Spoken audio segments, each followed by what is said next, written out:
Hi, listener. Thanks for pressing play on this episode of the Jock and Nerd podcast. This week, we're talking Spider-Man Homecoming, Doctor Strange, our first look at the CW Superman in action on television, the Luke Cage opening credits, and we finally find out why Abin-Sur was flying a spaceship in the first place. Plus, we take a look ahead at what to expect from the brand new seasons of The Flash and Arrow on CW and discuss some comic book TV highlights of the week. All in this edition of the Jock and Nerd Weekly for Thursday, September 29th, 2016. Hey, what's up? It's Taylor Gray, the voice of Ezra Bridger on Star Wars Rebels, and you're listening to the Jock and Nerd Podcast. It's the Jock and Nerd Podcast with your hosts, Anthony and Imran.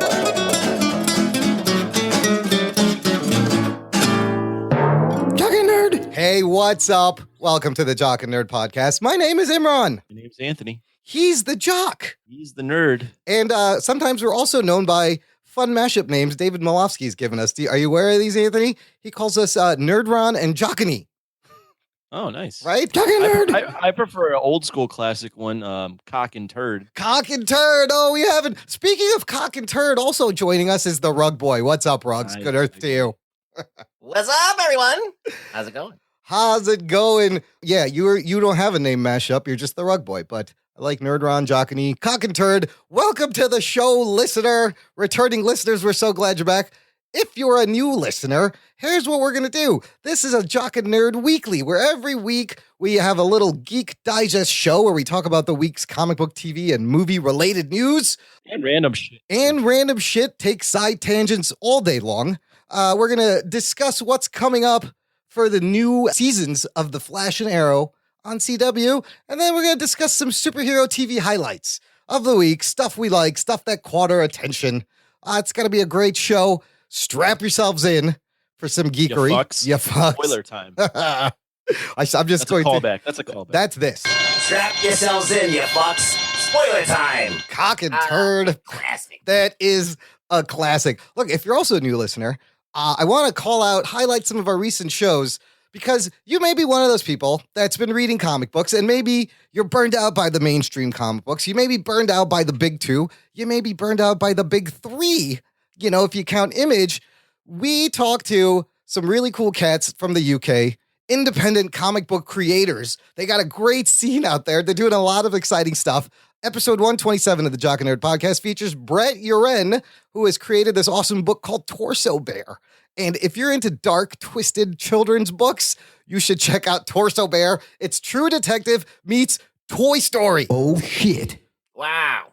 And it's pretty good. And then episode 129, we talked to this dude, John Locke, who is creator of this book, Afterlife. Now, if you liked Vertigo back in the day, if you like Sandman, Hellblazer, that kind of stuff, you're going to love Afterlife. It's about a guy who goes to the afterlife and kind of starts a business and takes over because it's in a shambles. So it's like the Donald Trump of the afterlife, only he's not as idiotic. Oops, did I say that out loud? Sorry. That's not hard to do. It's not hard. Wrong. It's not hard to do. I was doing that all week. So check those out. Episodes 127, 129 in the feed. If you subscribe, you will get all of these. And let's get to this week's news, everybody. The Jock and Nerd Podcast.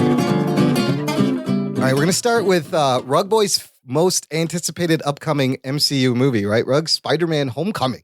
Spider-Man. I know you're going to... That's a good Stan Lee there. Yeah, you gotta say it like Stan Lee. Where's the Spider-Man? Well... Spider-Man. Anthony, remember a couple of episodes, weeks ago, whatever, I broke the news, Tyron Woodley, UFC champion, had mentioned that he was shooting in Atlanta. People put two and two together. Basically, he was playing a villain in Spider-Man Homecoming. Well, he's not so much in the movie anymore. Oh, shit. Get fired? Yeah, this is what happened. In a recent interview with Jay and Dan for UFC on Fox, he said, this is what I said. I said that I could be working on a Marvel movie very soon, and I didn't put two and two together. I was in Atlanta. The only Marvel movie at that time was Spider-Man. I didn't put those things together. The fighter then went on to reference Marvel Studios and their infamous legal team. Actors involved with the Marvel Cinematic Universe have gone so far as to describe the lawyers as a team of alert snipers. And that team was not happy to learn of Tyron's tease. When you're working on a Marvel movie, he continues, their legal department do not play. They got word of it, and their legal department started coming down on me. But that's not why he's in the movie. He said he ultimately backed out of the project to pursue other projects. I did not do it because I had a previous obligation with Fox, and I thought that was a better play long term, and I'm a man of my word. But he was going to play a villain, and he said, I think I was going to be fighting Spider-Man, but not anymore. So, I have no idea what he just said as the explanation. He's like, I had a commitment to Fox? He was kind of all over the place. Yeah, he was kind of backpedaling. Basically, he got a scolding. He looked like he got a little bit of a scolding and was like, this isn't for me. Or was told this isn't for you. And that was he's trying to play, he's trying to spin it. But you know what? That's fine because let's get an actor. How about we get an actor in there? Why would they fire him? Because they gave away that Spider-Man fights a guy? Doesn't everybody know that Spider-Man fights a guy? I think they wanted it to be more of a surprise that this guy was in this movie or in a future Marvel movie. First of all, Disney does not fuck around with their, from Star Wars to their own stuff to Spider-Man. They will fucking. They want to be able the ones in control of leaking their casting. They don't want their actors leaking it unless they're told to. But you know what they're not afraid of leaking is like all these set photos and videos that have been coming out because they've wrapped production in Atlanta and they've been shooting in New York City. And I'll put some links in the show notes. We're not going to talk about all these images. There's a couple that I really love, but there are set photos and videos, Twitter videos of them shooting, and it's a lot of him in the suit. I feel like we've been talking about this forever. I know, this is kind of like, remember when Suicide Squad started shooting and there was fucking videos and shit? But let me highlight this one photo that he posted on Instagram. It's very Tom Holland himself. Tom Holland 2013 on Instagram. It's just him in a suit without a mask. But like the graininess of this photo, the way his hair is, you look at this. Tell me this is not a panel, a Mark Bagley panel from Ultimate Spider-Man comic book. Like, he looks perfect the part of that Peter Parker. You look Spider-Man-y. Which image are you looking at?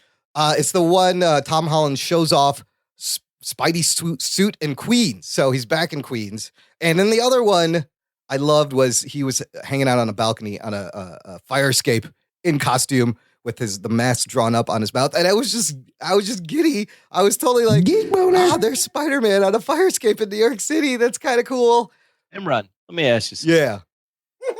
You get giddy about these things? You've seen Spider-Man on film like 7 times already. I know, but what makes you giddy about seeing something you've already seen on film? I kind of like these Twitter candid videos because it's like someone like looked out their window and whoa, there's Spider-Man just hanging out. I can imagine if this was the first time, but like this isn't the first time you've seen Spider-Man live action. I would be excited if they were going to do not a panel by panel, but a very faithful version to the Steve Ditko Marvel thing. Like, they're really going to get Spider-Man, like, as you saw in the comic books. I would be excited about that. But this is going to be another, one where the director just does his own thing. Like, Mark Webb did his own thing, and then Sam Raimi did their own thing. And now it seems like they're doing their own thing separate from what we've known from Spider-Man. So I'm not really excited about it because I just know it's going to be another deviation. It's not going to be the one. The one and only one, you know what I mean? But it's still Marvel, kind of having creative control, so they're going to try to make it the one, but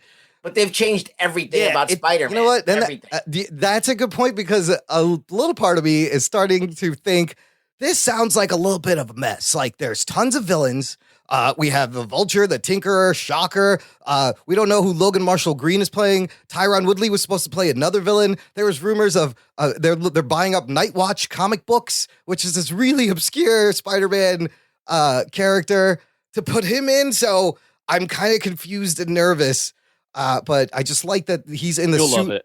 I like that he's in the suit a lot. Off all over that. Look, he's in the suit. He's the the guy. You're jerking off about set photos of him in a suit. Wait, the suit's different. He gets it from Tony Stark. He has eye problems all of a sudden that he can't see without goggles. I mean, this is not Spider-Man. This is a complete, not a completely different thing, but this is as different as the Mark Webb one, as different as the Sam Raimi one.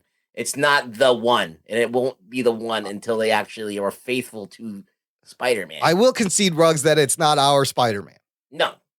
they're Not by a long shot. it's Spider-Man. So whatever. Look, I'm gonna end this on a kind of a sad note. Speaking of the Sam Raimi Here we go. Spider-Mans, actor Bill Nunn recently died this week, age 62. He was Robbie Robertson in all the Sam Raimi Spider-Man movies. Oh shit! But one of his greatest roles in Spike Lee's fucking best movie ever, Do the Right Thing, Radio Raheem is dead. Fucking Radio Raheem, who was awesome. Anthony, you ever seen Do the Right Thing? You have not seen Do the Right Thing? That's Spike Lee's best movie, along with Malcolm X. He's great, and I would do his lines all the time where he goes into a bodega. He's carrying around a giant boombox that takes like 20 D batteries. And he's like, give me some batteries. And then the Korea owners are like, how many batteries you want? He goes, D, motherfucker. 20, motherfucker. How many batteries? It's so good. Fucking Radio Raheem. Oh yeah, that's world famous. Radio Raheem. And watch Do the Right Thing if you haven't seen it, millennials. Fucking culture yourself. 20, motherfucker, 20. So rest in, and then Spike Lee tweeted, rest in power, Bill Nunn, which was kind of nice. So Radio Raheem and Robbie Robertson. All right, moving on. Doctor Strange coming out soon, November 4th. We have a fourth trailer, an IMAX trailer. There's some footage we've already seen. This one kind of shows you more of these crazy. Shorter. It's shorter, and it's highlighting like the trippy, weird set pieces. But it's got a couple of really geek boner bits and some funny bits. Like Wong mentions the Avengers. I love that line where he's like, the Avengers deal with the physical threats. We're here to protect us from mystical threats. I was like, that's badass. You see a lot of magic in this trailer. And then I like the joke at the end. What do you guys think between Doctor Strange and Casillas, where he's like, Mr. And then Benedict goes, Doctor. He goes, Mr. Doctor? He goes, yeah, it's strange. You see, is this the Dan Harmon rewrite? Are we seeing? I love how they're putting in a little bit of humor and then all this crazy fucking wacky mystical shit. We got to see, it looks like they're finished with some of the mind-bending trippy stuff because we got to see a lot more of it. Yeah. Like I like the building, like kind of like twisting and curling around. So cool. So there was a lot of good images. Another solid trailer. It was short. Yeah. So I feel good about this movie. Yeah, I think it's going to be okay. I'm really Hope it's impressed. not wrong. I'm impressed with like the humor that they're still able to bake in. And, as far as the Inception comparisons, like I saw this other article where they pointed to Doctor Strange panels from like the 60s and 70s that were doing this bendy city folding thing then. So they're going back to the Ditko roots for this and trying to be true to it. And then I found this other interesting article on Screen Rant. Doctor Strange may introduce the Illuminati to the MCU. I love the Illuminati. The Illuminati. Let me read this, and Anthony, you can tell us who the Illuminati is. But basically, he's Slip, Benedict Cumberbatch. In an interview, he was talking about Doctor Strange, and he let it slip. He's like, I think playing any iconic role when you're stepping into big shoes in the shadow of people who have come before you and can't process that in a movie-to-movie basis. I'm excited to see where the Illuminati and whatever else might happen, how that works, and where it ends up. Why would he say that? Is that a confirmation? No. Why would he say the Illuminati? Because he knows that it could go there at some point. It doesn't necessarily mean that it's going to happen. Anthony, for listeners who maybe don't know this secret society in the MCU or in the Marvel Universe, the Illuminati, what can you tell us about them? The Illuminati is basically a group of heroes that represent different factions of the Marvel Universe. You have Iron Man, you have sometimes you have Black Panther, Professor X, Doctor Strange, Mr. Fantastic. You've had Beast in there, Black Bolt, Namor. They all represent different aspects of the Marvel Universe, and they meet in secret to basically run the world and warn each other of threats that are happening.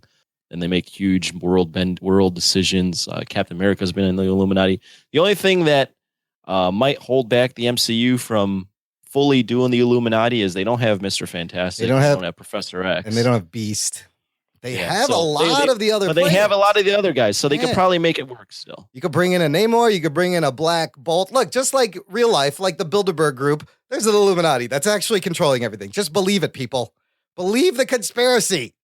But they're great because they're morally gray. They have to make hard decisions. The things they deal with aren't just things that have to be punched and kicked. These are things that are save, kill one to save millions sort of thing. I mean, that last this- great storyline was they were destroying universes, multiverses. They had to destroy Save Earth. to protect their own. And that is a hard decision to make.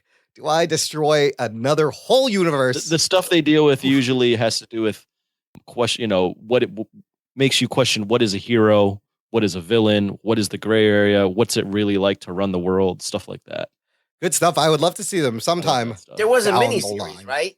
There was, and then there was a mini series where they retconned that the Illuminati had been here since the Kree Skull War, and then they brought back the Illuminati. Hickman brought them back about 4 or 5 years ago for his storyline. So Yeah. then they've been recently. There's an Illuminati book now that has nothing to really do with the Illuminati, but Just the new, yeah. it's still pretty fresh. And he could have just let the word slip. Maybe there's something else he's referring to in the movie. But you say Illuminati to fucking Marvel fans, you're gonna get it. shit. So in the existing MCU, who would you put in the Illuminati? Well, you got Steve Rogers.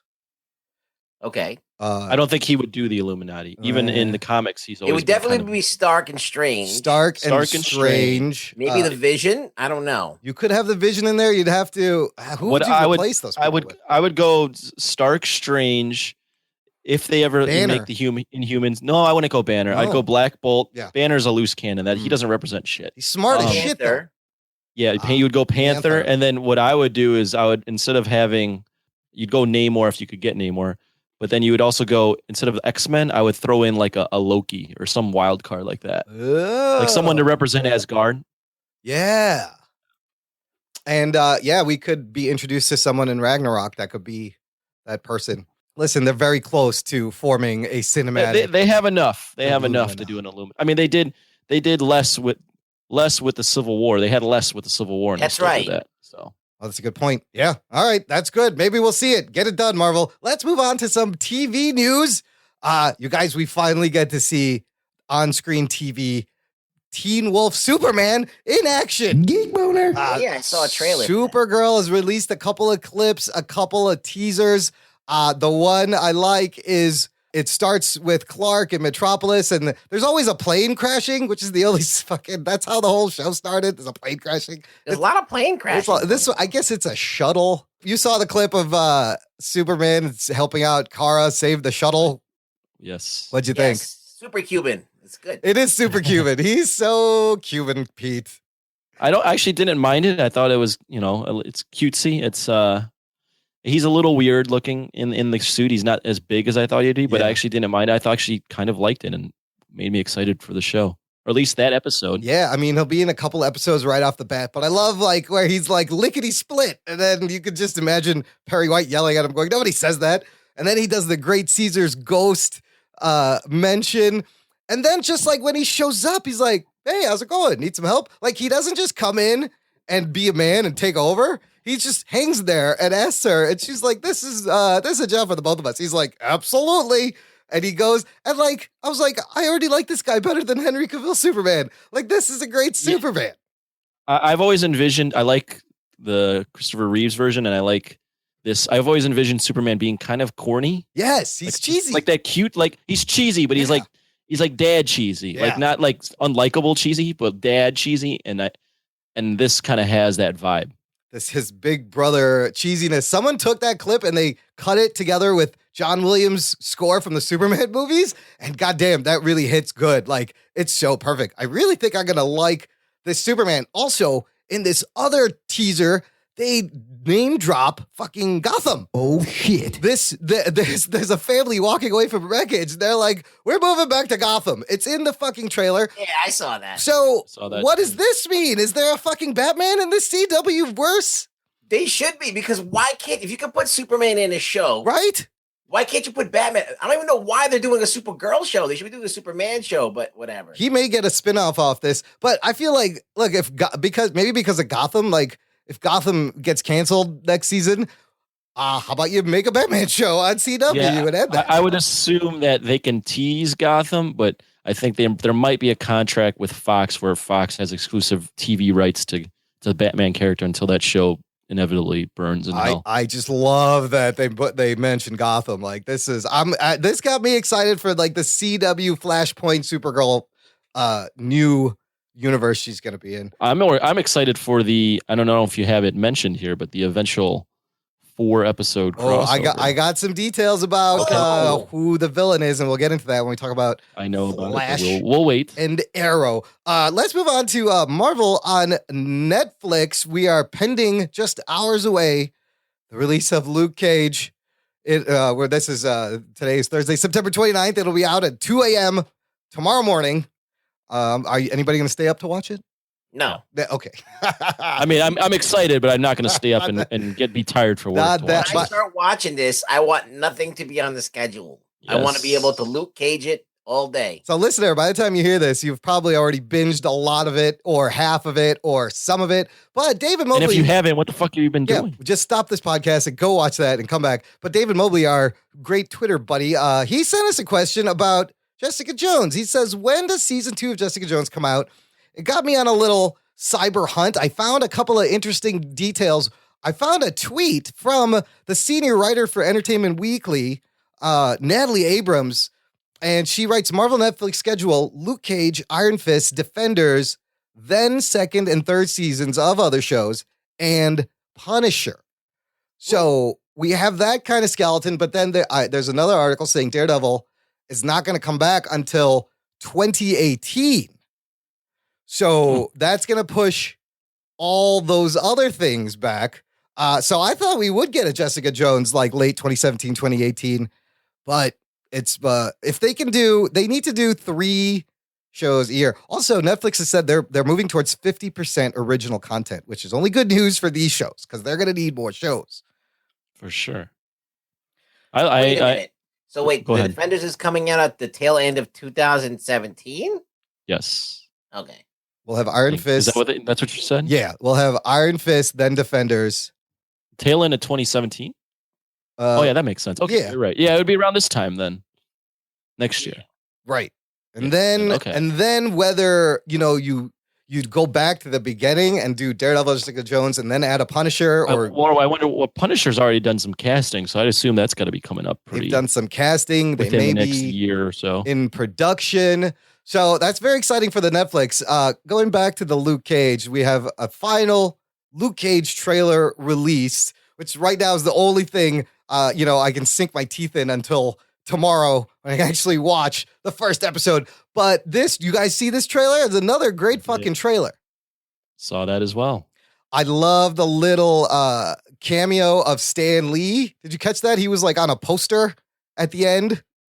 No, I didn't see that. At the very end, right before, and I love Method Man, of course. Of course. Method Man has a great little cameo, but this, you finally get to see that painting behind Cottonmouth, and it's Biggie Smalls' portrait with a giant crown, as if like this. He's basing his life on Biggie Smalls, or everything he's doing is in honor of Biggie. I love the hip hop. I love that hip hop heads will be excited to watch once they watch this show. Like, I really hope they give it a chance. It turns them on to comic books. Like, there's so many great other audiences this thing is going to hit. Yeah. I like the trailer because it kind of focused a little bit on Cottonmouth. Yes. And I enjoyed that. And Alfred Woodard's I enjoyed character. the comedy at the end. Alfred Woodard's character, you got to see a little bit more of the villains instead of Luke Cage just throwing people around. So while he's walking into this bodega at the very end, there's a poster outside with Stan Lee's face, and it says, "See a crime? Report it," which is pretty funny. And then the whole Method Man giving him his hoodie and taking the bullet hole hoodie was great. Well, my favorite one is like, "You that guy." No, you that guy.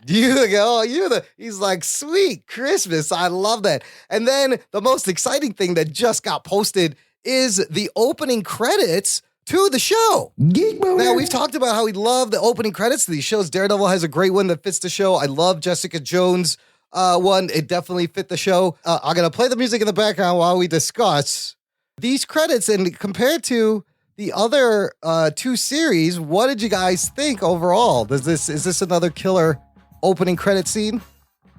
I feel like I'm gonna make a baby to this music. It's very sexy. This very like, it feels like 70s Shaft. I mean, maybe that's just because I'm not cultured, but yeah, that's what it feels like. It's like blaxploitation theme music. I love the vibe. I mean, original score by Ali Shaheed Muhammad from A Tribe Called Quest. Already you see this orange, warm red color palette. Very Harlem, a lot of Harlem. Love the Harlem, love the Malcolm X Boulevard, the overlays of the street signs over his fucking muscly, veiny body. You want to know what I really think? Yeah. It's very well done. Yeah. I'm probably going to skip it after the first episode. Yeah, it doesn't. It's fucking too long. It's a minute 10. It doesn't really get you like hyped. Like, Yeah, I would have like done like a remix version of this with a hip hop beat behind it. I would have gone 30 seconds. It's a it's a minute 11. It's a very mellow groove. But it doesn't like the Jessica Jones one built to something. Yes, it had This a crescendo. one just kind of meanders on and gets a little bit more intense as it goes, but it doesn't. I would have liked that maybe that first theme go for a little bit and then get some hip hop drums in there. Let's get like a skip beat in there. You know what I mean? That's not bad. I did enjoy how that's one of the things I liked about Jessica Jones is that it crescendoed and then it got crazy and it was perfect for the show. My favorite still is the Daredevil one. Yeah. That one's awesome. But they're all good. I mean, they're I'm not nitpicking on these. This is the tone of this show, though. We're gonna go in and it's like a mellow, heavy street show. But Ruggs, I love your suggestion. Like, had they break it in with like a hard boom bat, old school hip hop beat and maybe some lyrics? I don't know. That could have been cheesy. Like rapping about. I don't know about lyrics. Yeah, maybe not lyrics. But I don't know about lyrics, but yeah, like Rug Boy said, if you went that jazz beat and then threw in like a hip hop cymbal, snare drum, or something like that, that would have been fun. I love the jazz. I love this vibe though. I love this tempo also. It was kind of like weird. He's basically, you see Luke Cage frozen in time or very slowly moving. He's punching. Yes. And then he ends up punching the logo. Yes. And I would have liked to maybe had a little bit, I don't know. It is weird. He's kind of just floating in a void. Yeah, I would have had him been active. Maybe like, him spinning and then every once in a while you hear like a punch. But it is in a similar vein of the other Netflix openings where you don't really have, not a lot of movement. There's not a lot of movement. There's not a lot moving around like an object. And there's no actors really in there. If they are, they're painted or they're drawn. I mean, just kind of like the camera's moving.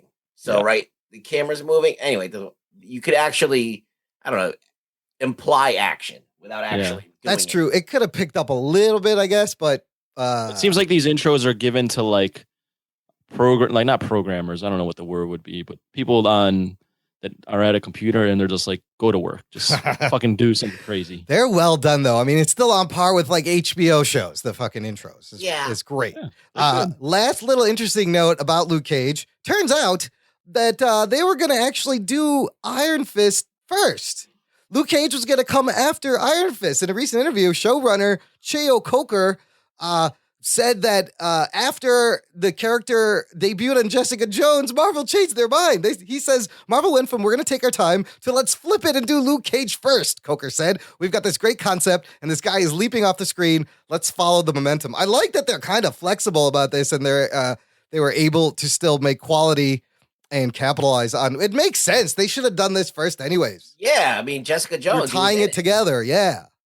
Plus, with the way it is right now, with all the violence and Black Lives Matter. Yeah. If this show, I don't know, we haven't seen the show, so who knows what agenda it's going to have or what kind of themes it's going to have. But if it does have the themes I think it's going to have, then this is very appropriate for the time that we're in right now. Yeah, I think it worked out that they flipped it in this first. Well, look, listener, next week, you'll probably hear our initial thoughts as we'll probably have watched all or a lot of it by the next recording. One last thing in the news segment, guys. I want to mention it relates back to our What the Fuck Happened episode, which is a great series we do with Matt Delhauer from the Ginger Geek blogs, where we take a shitty superhero movie and kind of deconstruct it and talk about the behind the scenes, find out what happened. Our last one was episode 128, Green Lantern. And in that one, every time we talk about the origin Abin-Sur spaceship, everyone is like, why the fuck was he in a spaceship? Why was Abin-Sur in a spaceship? Well, turns out, thanks to this article Delhauer tweeted to us, that it's been explained twice before why he's in a spaceship. And? Give us the Cliff Notes version? Yes, so two people did it. So Alan Moore and Denny O'Neil in Green Lantern Corps Annual 2, Kevin O'Neill, Alan Moore, Kevin O'Neill did a story set in the past where Abin-Sur is forced to go on a rescue mission on the dark planet of S.H.I.E.L.D. And while he's there, the demons who were stuck on the planet messed with his head, and they gave him a prophecy of his death. They pretty much told him, your ring is going to run out at some point, and you're going to die, which caused him to go while going on this mission to take a spaceship because he knew his ring was going to go out. But they were kind of screwing with him. They put doubt in his head. He ends up taking a spaceship on this mission because he's not sure. But turns out that that's exactly what happened. But even before, in 1962, Green Lantern 16, writer Gardner Fox wrote a backup story drawn by Gil Kane and Murphy Anderson, which is a weirder reason why Abin-Sur was in a spaceship.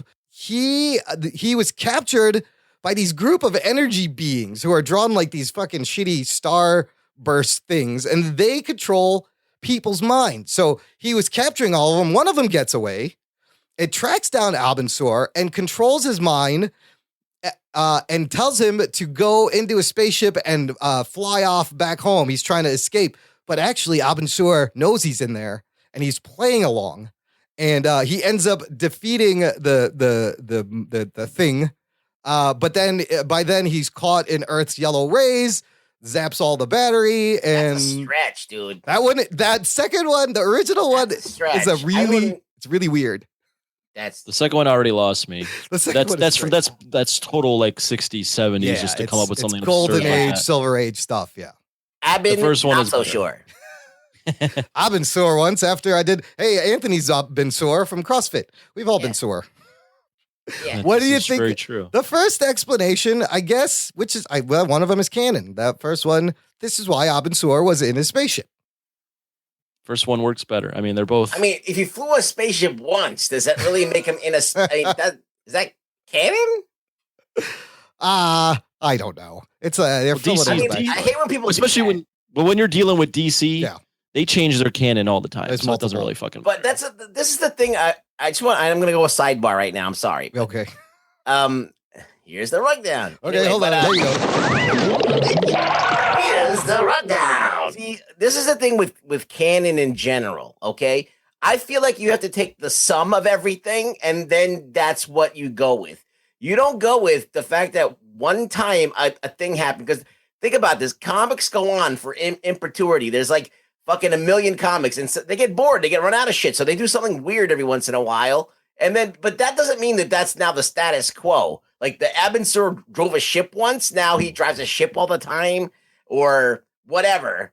Like I remember that we talk about Godzilla. Like Godzilla like flew once, like with his breath. So now he can fly. Yeah, no, I mean like you do it once, it's a one-off, and then you don't ever do it again. It's just a stupid thing that you do. But once. this is kind of different in the sense that they're going back into their history and adding to it, setting things up. In fact, that version where this being tells him prophecies, they went and no, I used, understand all that. I'm just saying that these people that come out and apologize for stupid shit, it doesn't make sense in the context of a movie, and pointing out that it's canon because if it's a one-off issue or one story that had happened in the scope of like thousands of issues that have come out.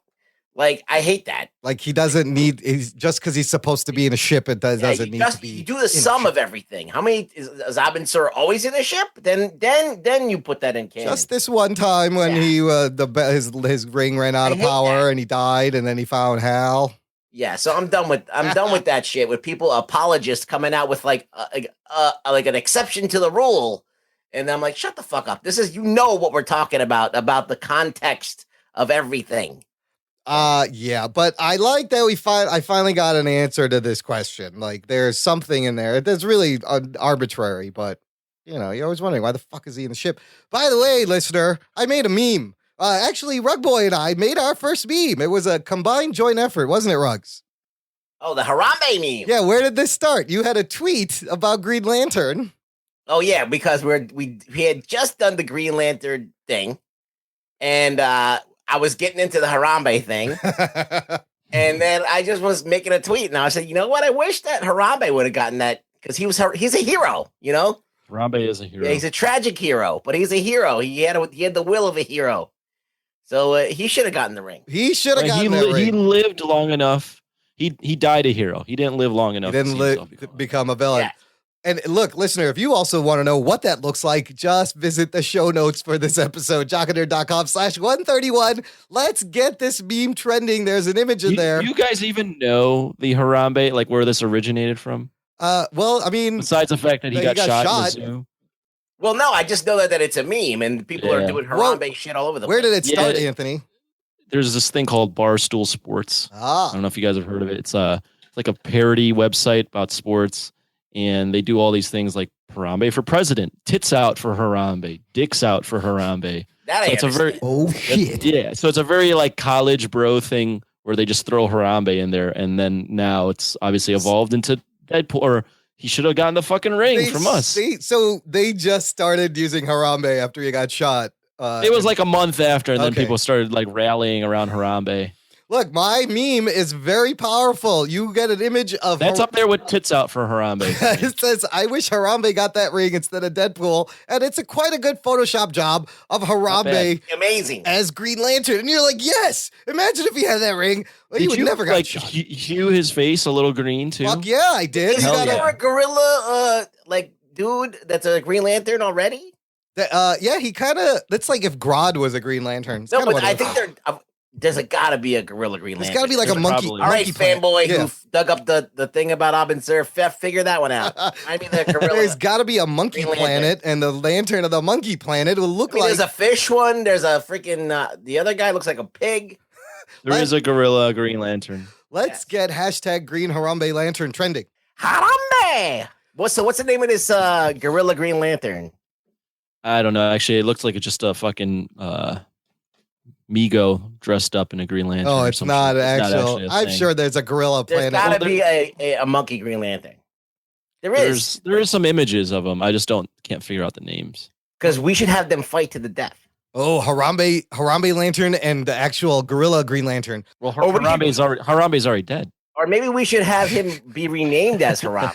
Harambe's dead, but Harambe Lantern is quite alive in my meme at the show notes, jockandnerd.com/131. Post the photo on your social medias. Wouldn't it be great if we commemorate Harambe by actually making him into canon, into a character? Oh my God. And then like DC writes it in, like Simon Baz and Jessica Cruz find Harambe. My only question is, does the ring grow in size when it goes to a new person? Yeah. Because I'd assume Harambe's finger is a lot bigger. Yeah. A lot more girth on that finger. Or would it go to his toe? Because like gorillas, their hands and their feet are basically. This is a good question. This is a question for her. No, because aren't there like some slimy worm lanterns and like the ring just goes over their whole body? Right. Or like, was it Mogo? What the fuck? Whatever that planet is. One's a planet. The ring is like as a band around a planet. Yeah. So then the ring just adjusts, huh? Well, if you have prehensile thumbs on all limbs, the ring can go wherever it wants. Yeah, but that usually ring, it's on the index finger. Listen, Justin makes these rings. They know what they're doing. Oh shit! Is that the graduation company? Yes. Yeah. Who else would make flip through that that catalog and pick out the things that define? Get your class ring. Yeah, I never bought any of that crap. I was like, why? Yeah, only fucking tool bags. Who now bought that shit? Class ring. Mine had a bottle of alcohol on one side. On the other side, it had tits. Ew, and I didn't know those were options. Yeah, in the back of the catalog. Oh, it was a secret. And then don't you run across people who are wearing their fucking high school Justin's ring? Oh, that's the worst. And you're like, I can't talk to you. I'm sorry. You have to leave now. They usually have never left the suburb that they're in. Oh, yeah. And they just go to that local townie bar and wear their fucking Letterman's jacket still. Hey, I'm kind of a townie. I resemble that remark. I do not wear a ring, a high school ring. How are you a townie? You went to college away from school. I guess, but then I came back to that town I grew up in. That's fine. So I'm not a townie? Is that how that works? I feel better. Yeah, as long as you have left. I've left. Okay. Oh my God. I feel so much But if better. you're living like in a big city, then that's different. You're a boomerang townie. I'm a boob. That's the term, isn't it? I'm a boomy townie. You're just a boob. I'm just a big fucking boob. Bro, do you even podcast? All right, look, that's the end of the news section. Let's move on. After these messages, we'll be right back. Hey, Imran, Hey, Rug Boy. wouldn't it be great, since we're putting out all this content, that our listeners could support us? And maybe we had some kind of like website or a way for them to do that? Rugs, that's a great idea. Give me 1 second. I'll be right back. Jock and Nerd. Okay, it's all set up, listener. Just visit jockandnerd.com/Patreon. Wowie zowie! Patreon is our virtual tip jar where you can donate any amount of money either per month or a nice large sum all at once. And on that Patreon, you get bonus content, as Imran mentioned. But if we hit certain plateaus every month, we improve our production quality. We get better equipment. We get on more platforms. It only helps us. So please get onto patreon.com/jockandnerd or jockandnerd.com/Patreon and support the show. Jocktastic! I hear change jingling in your pocket. Don't fucking fuck me over, guys. Do it. It's not just any day. It's Mr. Throwback Thursday. Hey, this is Jamie. And this is Bill, and we are the Mr. Throwback Thursday podcast. Do you remember when the wheels were steel and the beats were real? We do, and we talk about it every Thursday. You can check out Woo News, One and Done, Record of the Week, and a whole lot more. That's Mr. Throwback Thursday, keeping it classic on iTunes, Stitcher, and at highvoltageradio.com. And always remember, new school stale, old school fresh. Hey everyone, if you're into creepy with attitude, you've got to check out the DXR, Dead X Radio, right here, Saturdays from 4 to 7. Right, guys? Yeah. We're going to talk to you about everything from ghosts to aliens to Bigfoot to conspiracy theories. Bigfoot being kidnapped by aliens. Ghosts going along for the ride. We're going to be raw, going to be raunchy. That does mean we're going to talk about anal probing, right? Definitely. Are we looking for Bigfoot? Guys? The Jock and Nerd Podcast. Spoiler alert. I don't know why I hit that. Okay, look, you fuckers. Flash and Arrow are coming back this week. Well, I just have to interrupt you, Imran. Yeah. You say this is the end of the news section. I'm looking at our notes right now. This says the Flash and Arrow preview news. Yeah, it's a focus. So we're doing more news. It's a It's not focus. the end of the news section, you asshole. It's a undercover asshole. Remember, hashtag undercover asshole. I just wanted to establish we're doing more news. I'm living up to my secret. Why are you identity. lying to our fans? Yeah, you asshole. I'm trying to spin it like Donald Trump spins his whole fucking life. You just have to interrupt us all the time This and say, is nope, not true. Wrong. Wrong. Apparently, if you say wrong while someone's talking, it absolutely negates Didn't you, anything like- they were saying. Didn't you like almost like blow the microphone or really and say it like really like lightly, like wrong? No, he would lead in and just be like, wrong. Like, it's the funniest fucking thing, dude. I don't know how Saturday Night Live could top that. They just have to read it verbatim, line for line, word for You word. really just have to do it. I Holy guess. shit, what a joke. Okay, so some more news, but really this is just, I want to know if you guys are excited for Flash and Arrow. Let's start with Flash. You guys excited for Flash Season 3 coming back? Flash dance. Are you doing a little Flash dance over there for post-Flashpoint Flash? It's gonna be interesting because it's Flashpoint, I guess, and there's gonna be like an alternate reality, and and he's gonna have his parents there, and he's gonna get a chance to take control of his life, and it's gonna all unravel. Let's do a quick poll. Real quick. Don't have to say why. Out of the 4 CW shows, rank order right now, what you're most excited for, what you're least excited for. Snap. I'll start. Okay. I'll go Flash, Supergirl, Arrow, Legends of Tomorrow. Oh, okay. Interesting. I'm probably right there with Anthony. I was going to go Flash, Arrow, Supergirl, Legends of Tomorrow. Okay. All right. Fair enough. So Legends of Yeah, Tomorrow. maybe Imran's is better. That might be better too. Very interesting rundown. Look, well, so when we come back from this Flashpoint, there's going to be 2 Flashes. Wally West will be the Flash, and there's a new trailer where it's kind of cute. He goes, oh, you're like a kid Flash. And then Wally's like, don't call me that. But Barry's going to start to forget who the fuck he was until they reset this thing back. Kevin Smith will have another episode, and we have some hints at some of the villains from his episode title and stuff he's revealed. So his episode title is titled Killer Frost, which means Killer Frost is coming back. He also says Dr. Alchemy will be in his episode. And as far as there's a bunch of villains, we're going to get to meet Dr. Alchemy, I just said, being one. Black Flash may or not be back. We saw the Reverse Flash kind of die and turn into a Black Flash. I would love for them to bring him back. There's a character named Magenta. There's a character named Savitar, who's another speedster. He's going to be a big bad. And the Rival, which is Earth 2's original Jay Garrick's Reverse Flash. So a lot of guys that run fast. A lot of speedsters. I think Harry Potter fans might enjoy, they revealed a look at Tom Felton, and he looks way fucking different. And these pictures, I don't know if you guys saw these pictures, there's a weird, there might be some spoiler in this thing because it's like an investigation scene, but look at what they're investigating. It's like a empty molten shell of a person. Like, you know how snakes like shed their body? Like it looks like that, but it's a fucking person. So I was like, what the fuck is going on there? He looks way different though, Draco Malfoy. So I think a lot of Potterheads might be excited to see him. And they're going to do a musical crossover with Supergirl. Unfortunately, I don't know. Do we want to see this? More singing and dancing? I mean, they're all from fucking Glee. I think this is a terrible idea. They're all from Glee. I actually don't mind it, but that just makes me laugh the way you said that. I mean, Buffy the Vampire Slayer did an episode that was a musical. Yeah. And I hated that one. You didn't like that one? I mean, it's all right. I mean, whatever. I mean, Buffy is a lot sillier and has some silly episodes, so it's okay. And there was a lot of humor in Buffy. Yeah. There's a humor in this. I like what they said. They've said that they're working on an original song for the episode. There was even rumors that composer Lin-Manuel Miranda, the guy who wrote fucking Hamilton, might create the crossovers track. But Berlanti kind of brushed off those rumors. But that would be fucking great. Get him to write an original song for a Supergirl Flash musical crossover? Holy crap. Geek boner. Do you like when superheroes and musicals mix? Look, in terms of Buffy, I like when they take an episode and get a little wacky and try something. There's nothing wrong with it. I don't know. Let's see what happens. It depends on I mean, I think Supergirl was already pretty fluffy to begin with, that show, so that might work. Flash, the character's kind of goofy.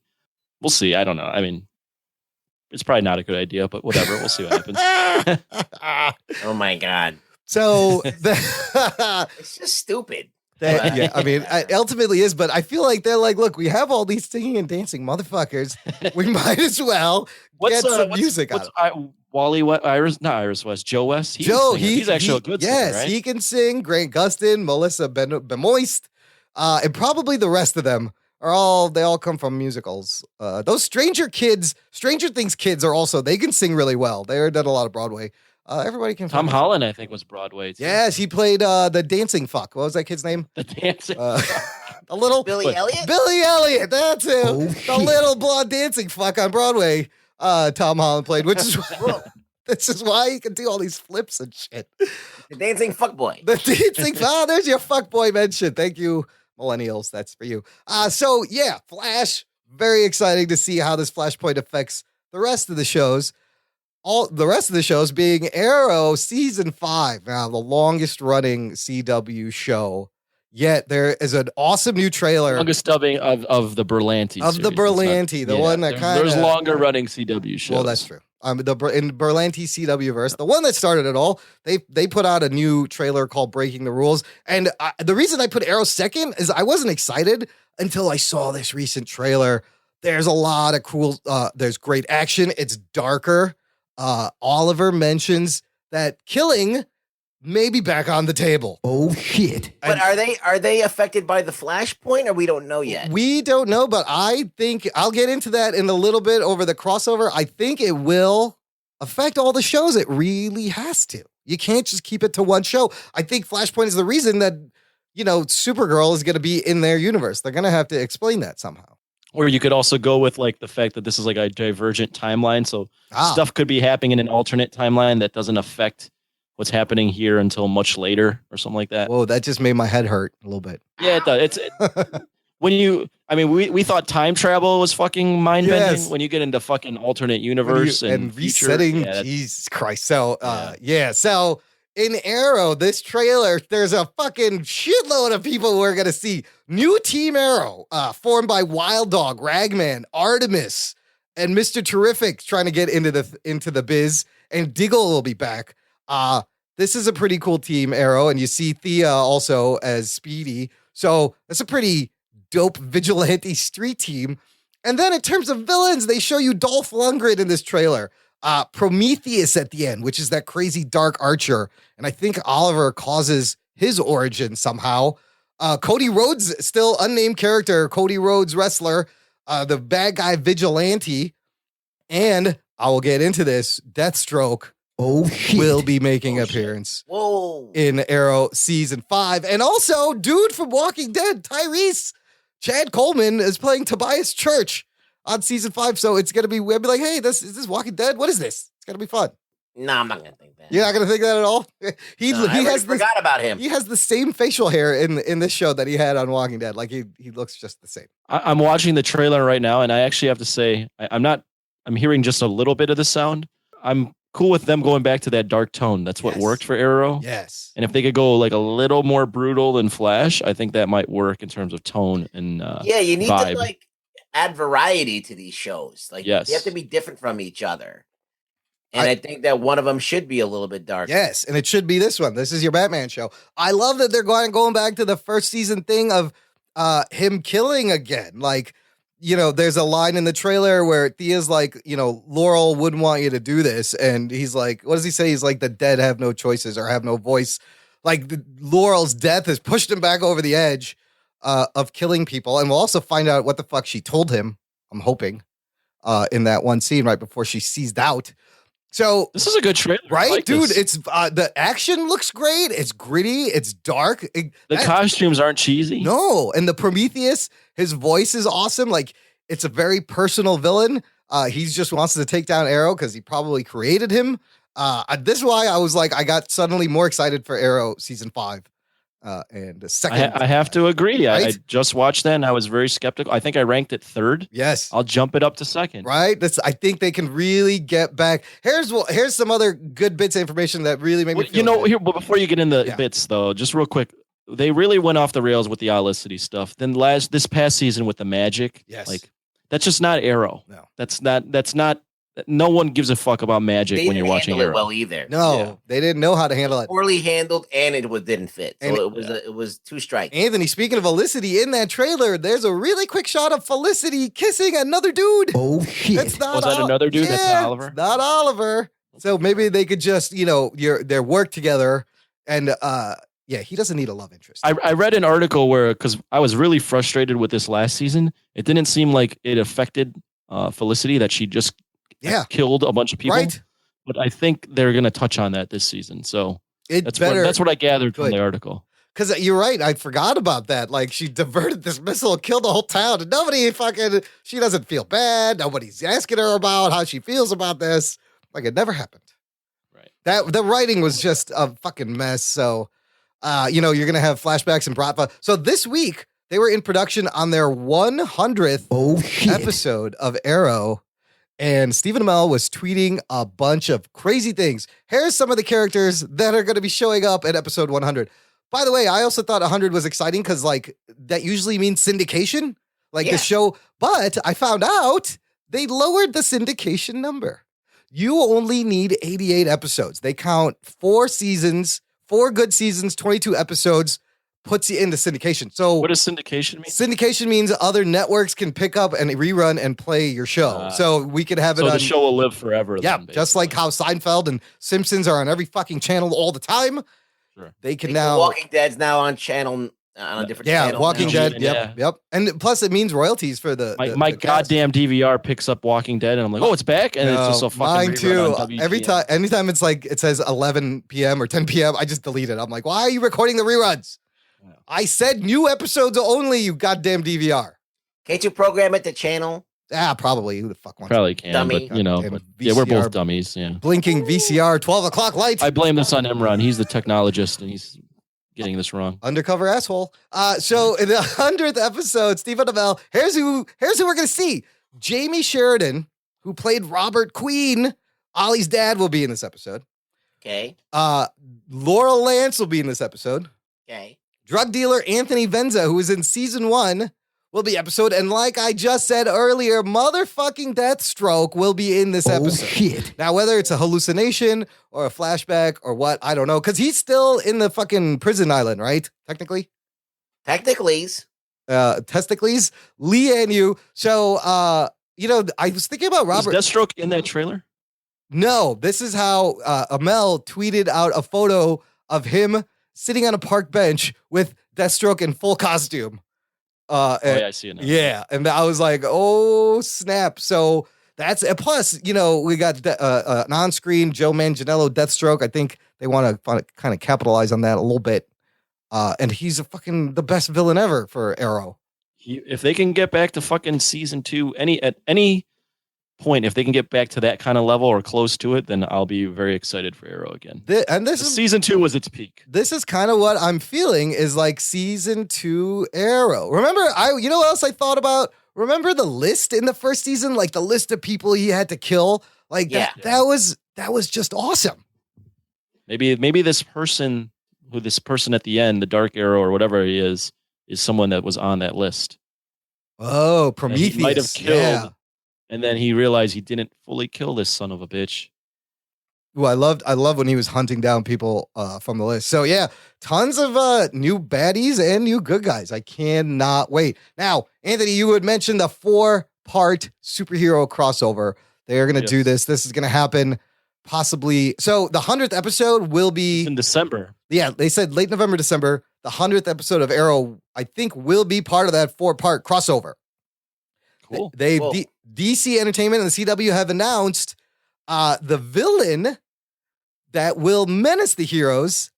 And the villain now, nobody's going to know this unless you're hardcore DC. They're called the Dominators. He says this year for our Mega Arrowverse crossover, we're taking inspiration from a DC crossover from the late 1980s known as Invasion, which featured an alien race called the Dominators who previously vexed the Legion of Superheroes. Mark Guggenheim says we're using cutting-edge prosthetics and computer effects to achieve feature film quality look, which is faithful to Invasion artist Todd McFarlane's interpretation of the characters. Now, I'll tell you the only reason I remember this is if you look at this article from comingsoon.net, they have an image of the comic book Violators, and instantly I was like, oh, that's fucking McFarlane. I remember that. I remember reading that. I don't remember what it was about, but I remember reading Violators or Dominators? The Dominators is what they're called. So it's like a yellow alien with a red dot on his head, big teeth, long pointy fingers. But they do a version of this for the Young Justice. They did, except it was the it was the Scrap. No, was it the Yeah, they named it something, but basically the storyline was similar. Similar, yeah. It was Young Justice season 2. Yeah. Here's what the Dominators do. They are a sinister, technologically advanced alien race, and they view Earth's tendency to generate superpowered people as a sign that humans may essentially evolve to be genetically superior. Of course, they cannot have that, and they decide to just kill everyone. This should be great. This 4-parter will, like we said, is going to air in December, with Arrow episode being the 100th episode with all those people we just teased. So, man, 4-part crossover, Deathstroke, all these people on Arrow. The Reach. That's right. That was with the Blue Beetle stuff, right? Yeah. And the Scarab and the Reach. And then didn't the Reach eventually work with the government? Like they became friends. Yeah, they infiltrated the government and a lot of shit. And that needs a 3rd season. God damn it. Bring us a 3rd season of Young Justice. Or listen to our episode with Greg Wiseman. Yes, and binge Young Justice. So I'm interested. I mean, that should be interesting. I mean, I'm curious to see how they pull off a 4-part crossover. The villain is so unknown that it doesn't really matter, so they can just kill off hordes of them. Isn't this how they introduced Savage last season with the crossover, out of nowhere? But it was a Flash Arrow crossover, and then they tied that into Legends of Tomorrow, and that's how they spun into Legends of Tomorrow. Berlanti said in one of these episodes that he had all the scripts together. It was 180 pages of material that they have to fucking produce.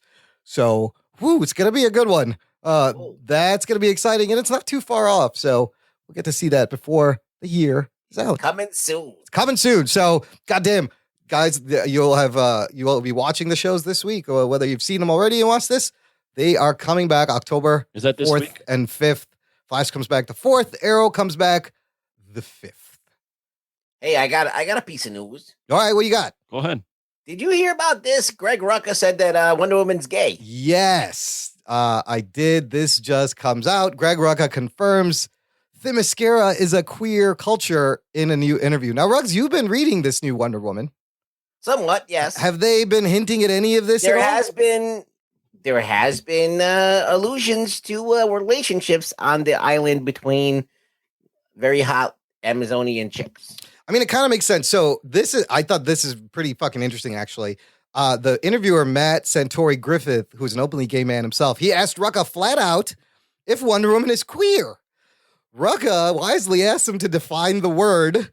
So he said, queer to me may not be the same thing as it is to an out gay man. The interviewer defined it as involving, although not necessarily exclusively, romantic and or sexual interest towards persons of the same gender. And Rucka said, then yes. But he goes on to say, I think it's more complicated, though. This is inherently the problem with Diana. We've had a long history of people for a variety of reasons, including sometimes pure titillation, which I think is the worst reason to say, ooh, look, it's the Amazons. They're gay. But when you start to think about giving the concept of Themyscira its due, the answer is, how can they not be all in the same sex relationship? Right? It makes no logical sense otherwise. So I never thought about this, but I guess this is kind of would have been I've always figured that, but I always thought that, okay, they're in this society and that's their world. But then whatever his name is comes into Steve Trevor. Steve Trevor comes into the picture and kind of starts to upset that norm.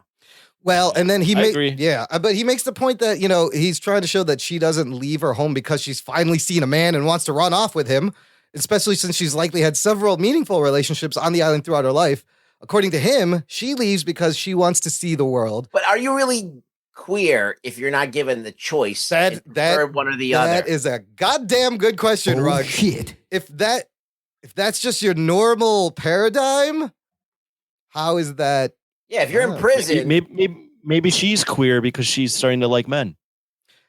Maybe to her Amazons, they think she's gay now because it's just crazy that. I mean, it's funny to me that you're like, okay, of course, you figured that's a whole all-female society, and right. but then there's in the old one in the New 52, the Amazonians would go out and get impregnated by men. That was the New 52 origin was they would kidnap men and get. So and now I'm really confused. They would kidnap men, fuck them, and then kill them. And then have their babies or something. Or as long as she's not made out of clay, as long as we get rid of that, I'm good. The only thing I would say not against her being gay, that's the wrong word, but is I kind of like her relationship with Steve Trevor because he's basically damsel in distress. It's a role reversal. Yeah. So she's the one taking on the male sort of role, and he's the one taking on the female sort of role. So I like that dichotomy, and I like that. That's something that might be pushed in the movies. So I hope they wouldn't lose that and just make her gay for the sake of being gay.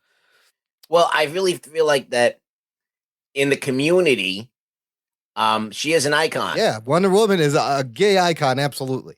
Always has been. Because there's always that subtext of her for being from an all-girl island, and all that stuff growing up with all girls. So there must be that that would probably be paradise. You know what I'm saying? So right, yeah. So it makes sense. So, but I don't know. But the way he defined it, I thought it was kind of a weird way to define it. I think she's more than just. I mean, she means for like women's rights. She's a feminist. She's a caring woman. But then for the gay community, she's gay. So she can represent multiple things with absolutely. Her character. Yeah, absolutely. But I just thought the way he explained it was kind of weird. Yeah, that is kind of weird. He does say at the end, in the Amazons, the concept of gay doesn't exist to them, which is exactly what you were saying, Ruggs. Like, it's not a thing until you go to the outside world. I'll tell you what, this does kind of make me want to pick up this Wonder Woman Rebirth title. You talked a lot about it in the art, and the art's great. Yeah, I've heard, and Greg Rucka is a great writer. I should maybe I'll pick up the trade in a few months when they collect it.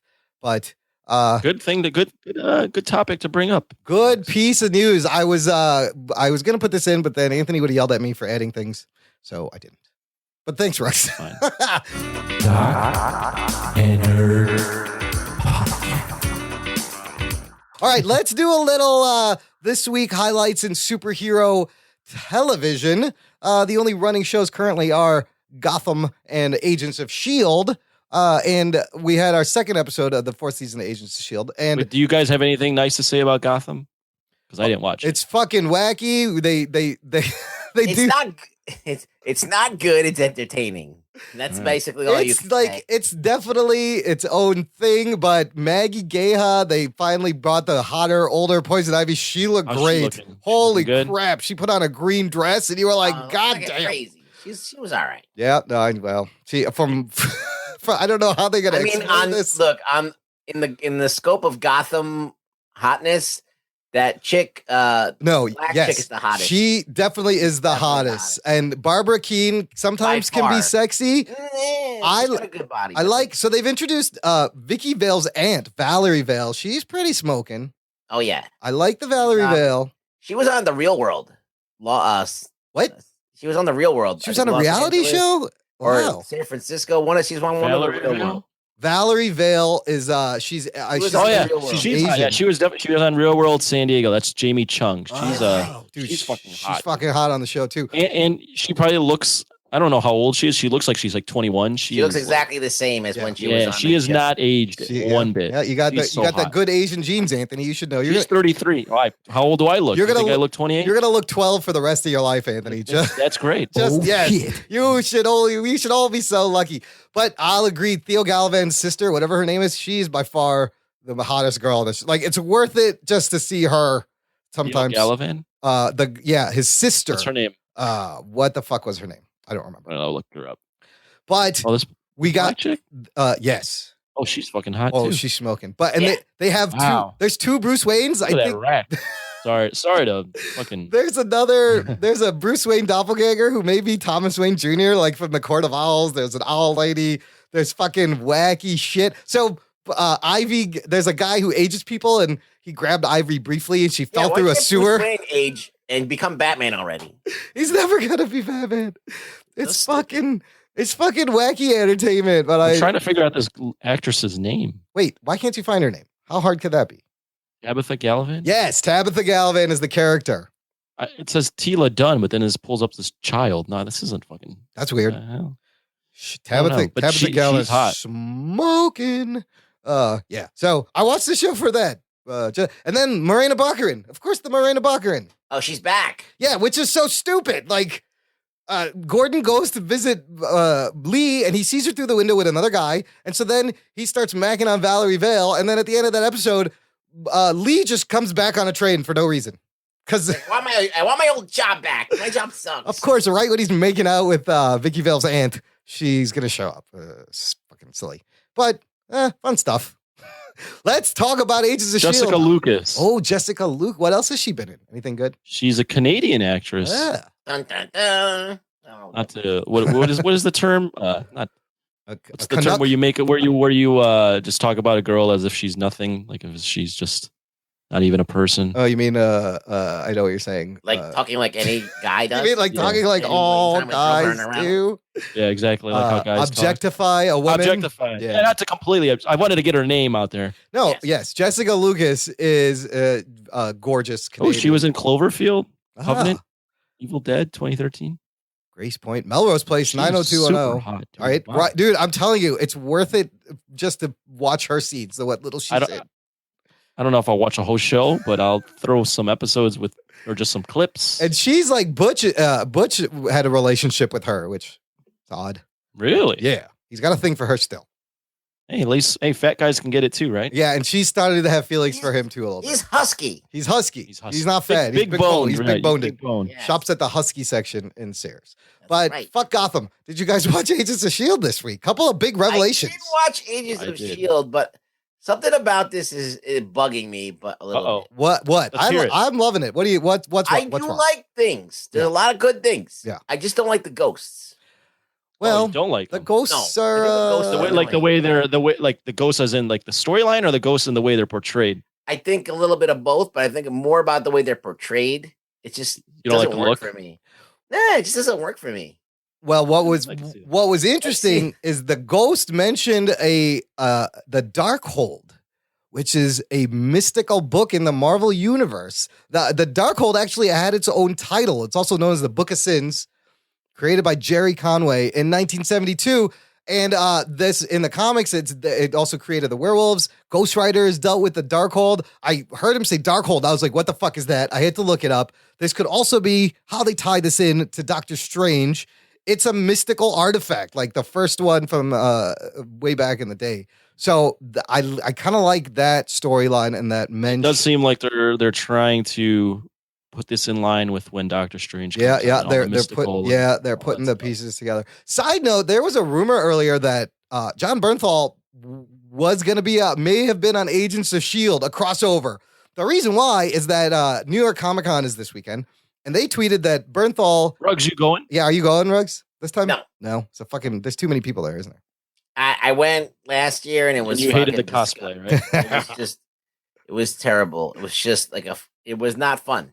I didn't think you would be making another trip this year. Anyways, the New York Comic Con tweeted, Bernthal will not be able to appear due to Netflix obligations, yada, yada. And then people were like, wait a minute, they're not making Punisher yet. What is he shooting? And then in the press conference for Agents of S.H.I.E.L.D., Kevin Feige or one of the people mentioned all these people on stage, and they brought on Jerry Conway, who created the Darkhold, which is why he was really there, but he also created the Punisher. Anthony, you have that issue. I do. Punisher's first appearance in Amazing Spider-Man. So people are putting 2 and 2 together and they're like, wait a minute, what else could he be shooting? Now, I think he's probably shooting the Defenders. He's probably shooting a Defenders cameo, not the Punisher, and definitely not Agents of S.H.I.E.L.D. Jerry Conway. I mean, let's be serious here. We've all seen 3 or 4 seasons now of S.H.I.E.L.D. Yeah, there's no way fucking Bernthal showing Punisher show that. There's no way his tone doesn't fit with I never thought we'd see fucking Ghost Rider on S.H.I.E.L.D. So people were like, anything could happen now. Fucking Ghost Rider's on S.H.I.E.L.D. But no, Jerry Conway was there because of this Darkhold connection. Yeah, the Darkhold thing doesn't really fucking mean anything to me. But I have to agree with you, Imran. I'm actually kind of digging this. I'm digging it. I love Daisy and Robbie Reyes' chemistry. Gabriel Luna is so good. Like he could be he should be in movies. Like I would watch a Quake Ghost Rider spinoff TV show. Oh shit. That's how much I like these two together. Right. I like it too. I like the fact that there's just, and I said this last week, there's multiple storylines that interest me. Yeah. And I'm curious to see how they intersect. Like I like what you said, Robbie Reyes and Sky or Daisy together. I like that the S.H.I.E.L.D. director, who I thought was again just going to be this corporate guy that we're going to hate, was actually an Inhuman. Like I like that. This was awesome. I like that the ghosts thing kind of intersected with Daredevil, and it's like, wait, what's really fucking going on here? And I'm even I'm digging like Mac and Fitz. I'm digging all of that stuff. Oh, right? that was maybe in like fucked up. Like, there's a lot of stuff that's good. Mac was that emotional moment in Mac. Like you could see his tears welling up. He's like, "We've been looking for you. What the fuck? Why are you doing this?" And I like what Fitz says. Yes, where Fitz says what the audience is thinking. It's like she turned her back. We've all been through shit. None of us have turned our back. Just put her, and he's like, "Easy, Turbo." I love when he calls him Turbo. It's so cute. But also, May finally getting to just freak out and actually do something. I was like, oh, you better trank this bitch. She's about to kick everyone's ass because she's fucking tripping. She was tripping for sure. So I'm wondering what the ghosts thing like. Are they? I think that's the whole reason why they have the ghosts is for Ghost Rider. Yeah, he's Ghost Rider. Well, he knew the place. He's riding the ghosts all the way to fucking Chinatown. But they're alluding to someone even badder than the ghosts. Or like this fucker did this. We're gonna kill him. Yeah, there's some kind of thing where it ties them all together. That that the next episode or the next one after that's gonna tie Ghost Rider and all these ghost people and Ghost Dad. Bill. I think inevitably you got to compare Cosby this movie? season of S.H.I.E.L.D. so far to what Arrow did in their season, because they were basically doing the same shit in Arrow season 4 with the ghosts. Oh yeah, but I think they're handling this a little better. I think because Agents of S.H.I.E.L.D. is so wacky, regardless, that this actually, and Ghost Rider's, just having Ghost Rider adds a little bit more credibility to the show. Yeah. Whereas Arrow, it just never fit. No. Where do you think they're taking May at the end? I thought of like, are they taking her to the raft? Isn't that where you would take fucking crazy people, superpowered people, maybe? She's not powered, but I think they got her like strapped down and they're just going to run tests on her. And they were flying out with the people who were taking the tour, which was pretty funny. Powers. They No, she doesn't. Yeah, they could lock her up, throw her away. Let's talk about the director for a bit. Jason O'Mara, who has voiced Batman several times. Yeah. Which is great. He is Jeffrey Mace. We find out that he's an Inhuman. We find out that Coulson knew this, and it was Coulson's idea to fucking step down and put a powered person in charge. And now he's turning around and kind of boxing him out and cold shouldering him. He's like, sorry, dude, classified. But when you're a powered person, does everybody know that he's powered? No, they don't know. They're keeping it to himself. I guess they're going to make S.H.I.E.L.D. public finally. And then once they gain the public opinion, I think then you go, oh, by the way, I'm a powered person. But doesn't that seem like an awful plan? It does. It does not sound like how are you going to trust this guy? The only reason I could justify it is that Coulson thinks that a superpowered person is going to be able to at least have a perspective on how to deal with powered people. Well, I think that's why they want he suggested it.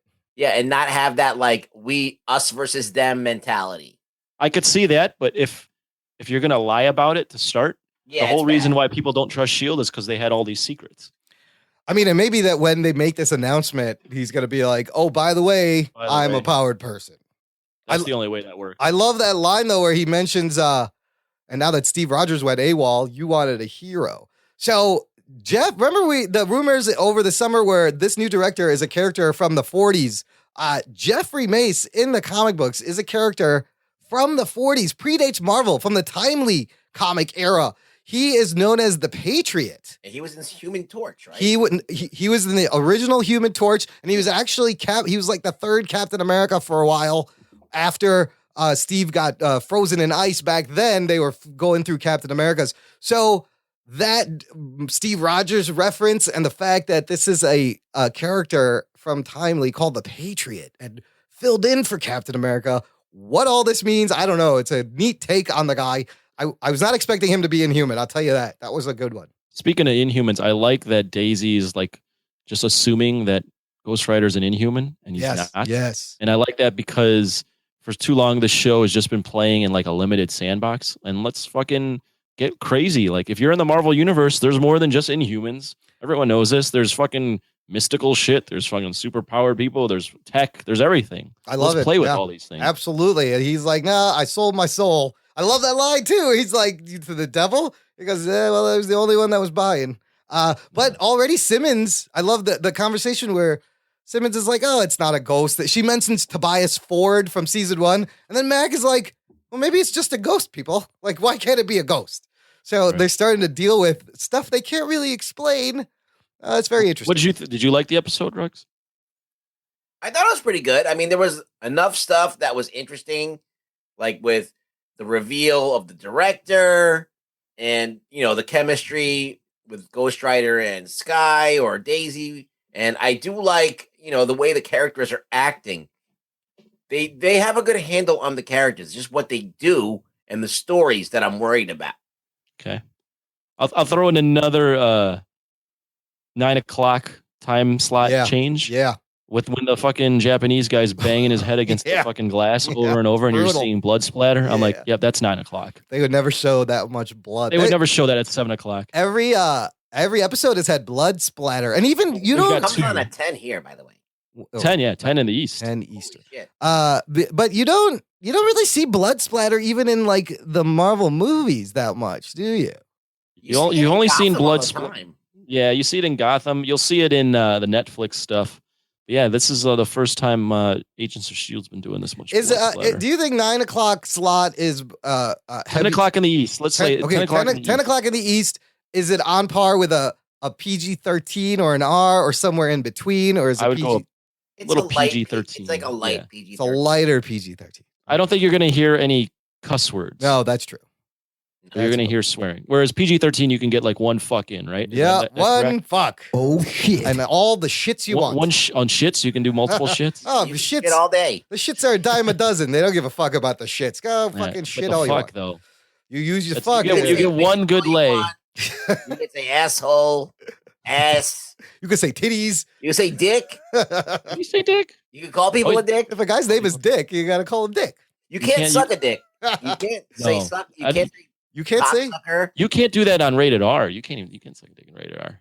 That's X-rated. No, you've done it. They've done it in that one movie. You can imply it. You can't. You can imply it. You can't shoot it. No, they made a movie.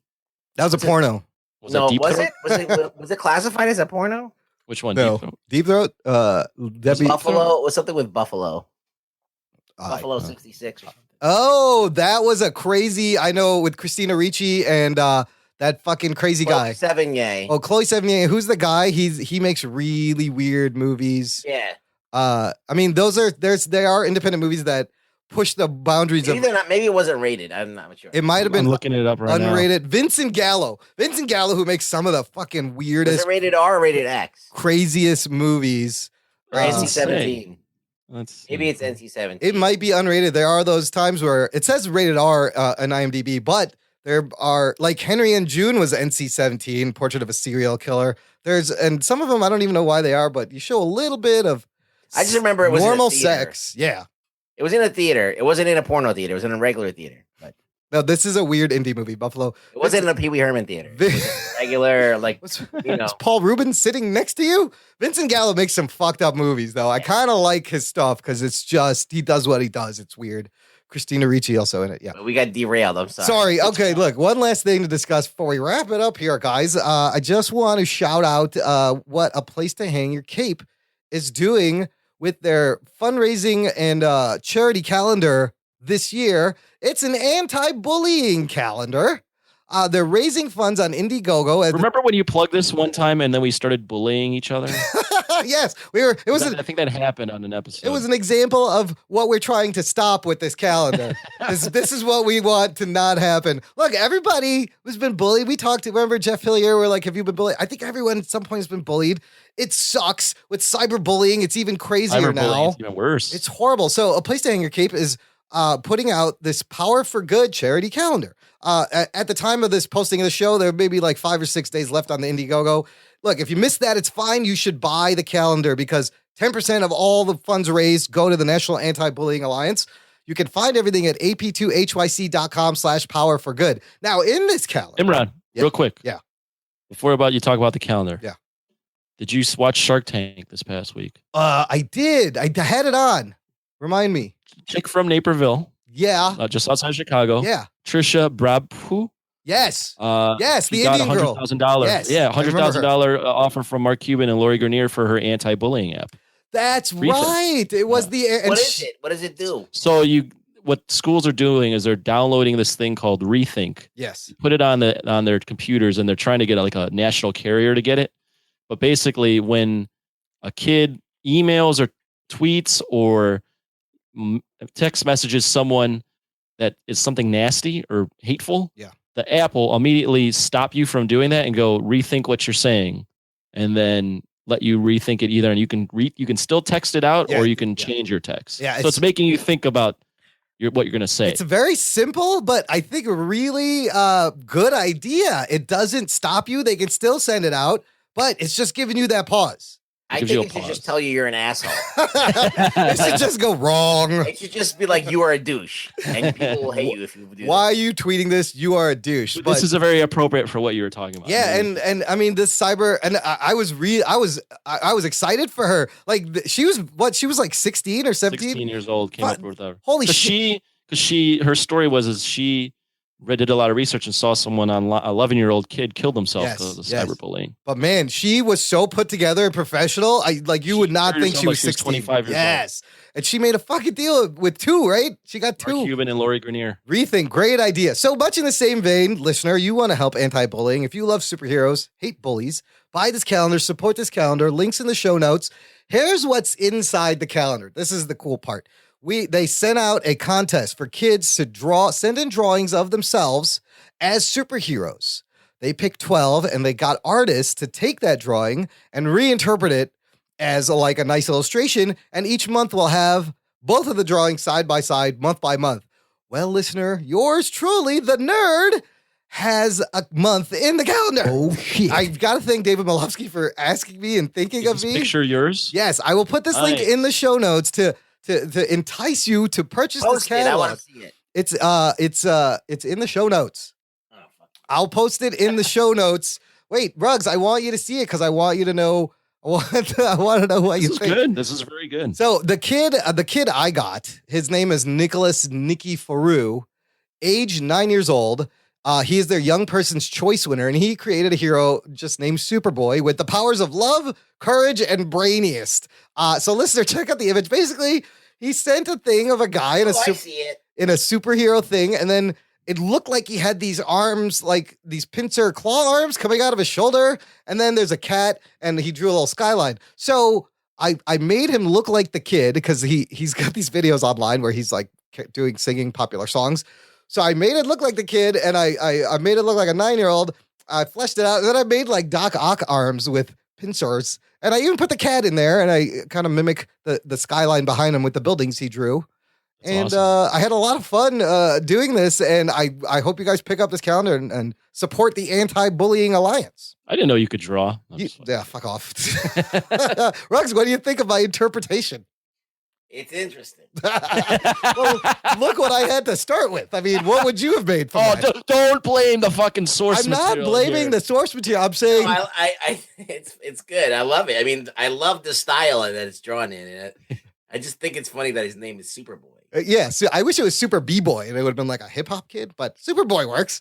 But I love the design that the kid did. Yeah. Yeah, the kid did a good job. He gave me a lot to work with, and like, he did. What an imagination. Here, I want to ask you guys one thing. This is the one thing I couldn't figure out.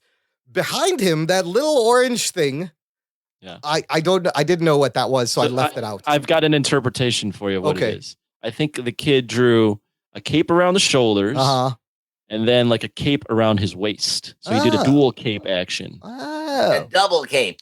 Cape. I do not have that in my drawing, but because this guy flies, so the capes are like flapping around, like it creates a nice image when you see this guy in the air. Extra cape.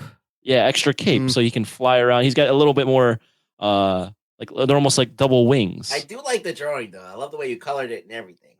Well, look, sorry, Nick. I gave you one cape. I couldn't figure out what that was. Two capes. Two capes for you. But at least you kept like the candy the candy cane pants. Like that's a good look. Yeah, the striped pants and the Doc Ock arms. But you went like boxer briefs, like old school Boy Wonder style. Well, I needed to give like some kind of delineation between the top and the legs. But Nick went traditional like sweater pants sort of deal. So you took some liberties. I took some liberties. I made it more. You got to have. Look, if it's a superhero, you. I like the original interpretation better. I'm sorry, I'm wrong. Yeah, that's fuck you guys. Go to fucking hell. Look, if you're gonna be Superboy, you wear your underwear on the outside. God damn it, kid. That's all it comes down to. I'm just busting your balls. That's really good. That's very good. Look, I just hope you guys have a chance to support this Indiegogo, and at the very least, buy the calendar. Support this great cause. Link in the show notes. The kid's got a future drawing, though. Yeah, keep drawing, kid. Or singing. He likes to sing. He likes to sing along to popular songs like Jessie J and stuff. But yeah, I like the powers too. I mean, that's not your traditional. It's very hopeful, like very hopeful, very positive vibe I got. Is it cool to be smart now? He went with brainiest. Yeah, brainiest. I think it is. It's coming back around. It's cool to be smart and love people and have courage. Nothing about like strength or speed. Like I love the abstract power. So I just love kids drawing. I love what comes out of them. They're not jaded. It's very naive. For our listener that's listened to us go on this tangent for about 5 minutes, you have to be looking at this picture, or else you're not going to know what the fuck. It's in the show notes. JockandNerd.com/131, and then get the calendar, and you'll get it nice and printed. Yes. The Boy Wonder Robin style tights. I love it. Hey, listen, before we do anything else, you want to hear a weird recommendation for a movie? I do. Yeah, go. Let's hear it. I can't even really recommend it. I was just you just want to talk about it. Yeah, I want to talk about it because I can't talk to anyone else about it. I saw this movie. It's kind of superhero-ish. It's called Swiss Army Man. Oh, you saw Swiss Army Man? I want to see this. Did you hear about this movie? It's the Daniel Radcliffe farting corpse movie, but it's a superhero movie? It is. Yes, explain this movie. Okay, so this dude's about to kill himself. All right, you don't know anything about him except he's on a deserted tiny island. All right, and he's about to kill himself. And as he's about to hang himself, he sees a body wash ashore. And he goes to check it out. He stops killing himself, and he goes to check it out and see maybe he's alive, but it's a corpse. And he's like, fuck it, it's just a corpse. And he goes to go hang himself again. And then the corpse starts farting really loud. And then he starts kind of farting so much that like it starts to move him around the water. And then he's like, oh shit. It's like he's like a human jet ski. So he jumps on the corpse and he rides the corpse. Powered by farts across the ocean to another bigger place where he actually tries to make his way to civilization and survive. But the corpse starts talking to him? Yeah. What? But for real, or is it in his head? Well, I'm not going to ruin it, but all I know is that this whole movie is about this guy and him dealing with himself. And though there's a lot of farting and there's a lot of weird shit in this movie, and it's beautiful and weird, and it's crazy and makes no sense at the same time, but it makes a bunch of sense at the same time. It's the weirdest movie experience I've seen in a while. And so I just wanted to like say, if you like weird movies that are really weird and like kind of deep at the same time and well acted, this one guy, the guy from There Will Be Blood, Paul Dano, he's amazing in this. He's the main, he's the lead, yeah. He's a weird dude. He's not fun to look at, but he's a fucking great actor. Yeah, Ruggs, I was really wanting to see this because this is exactly the kind of movie I would enjoy. Like, it's right up your alley. I love movies like this. Yes. It's not for everyone. You might watch it and want to kill me after watching it. Like the listener, the tagline is a hopeless man stranded on a deserted island befriends a dead body, and together they go on a surreal journey to get home. And from what you said, I got to check it out now. It's basically an internal dialogue with himself, and you see that he's not all there, but it's crazy. It's just crazy. So it's like how much of this it was in his head, maybe, and how much is real. And it's I love that. It kind of like stuff like it reminds me of like Eternal Sunshine of the Spotless Mind. Yeah, it's like a little Fight Club, a little bit of Fight that. Club. I love all those weird movies. Yeah. All right, good recommendation, Anthony. You seen anything good movie wise? Nope. All right then. Well, that's it for this week, gang. We're going to wrap it up. Ruggs, why don't you tell the listener where they can find you on the onlines? You can find me usually near a dumpster, scrounging around for like throwing away sandwiches. But if you don't see me there, you can find me on Twitter at ReallyRugBoy, where David Mobley will be tweeting to me every day. Constantly, all the time. Yes. You and Billy the Fridge. He loves you. And Deuce the Monkey. I actually went back and forth with him a little bit the other day. Just 'cause I don't know why. I just started. I tweeted back at him during this episode. Oh, you did. I just want to do one sidebar real quick. Yeah. That dude that I got into the Godzilla argument with, Big Bad Ben. Yes. He came out for Trump officially. Oh, shit. So we know who we're dealing with. Yes, we do. Hey. Enough said. That's awesome. Listener. Argument one. If you want the story on Rug Boy's Twitter war over Godzilla, then there's only one thing you got to do. You got to join the Jock and Nerd fan club that you can find on jockandnerd.com/Patreon. For a low monthly donation, you'll have access to an RSS feed. It's like your own private bonus podcast. And there's a whole bunch of audio of Rug Boy taking us through his Twitter war with this guy. It's fucking hilarious. And it's real. And it's real. And it's real bonus fan club stuff. jockandnerd.com/Patreon. Check it out. Want to get in touch, email us, show@jockandnerd, or just do the most simplest shit ever and just fucking tell a friend. Tell a friend, spread the stupidity. I know our audience is mostly men that sit on their couch and pick their nose. Oh, shit. But get up. Just get up. Get up off your ass and fucking get in the gym and tell somebody. That's the best place to pick up chicks, by the way. CrossFit gyms. They'll kick your ass. And not my gym's not there. You don't got any, there's no... I mean, the girls are good. Does your gym play like techno music and stuff in there? Is there like a DJ? They blast like heavy hip hop. Oh, that's awesome. So, that's a good thing in CrossFit too.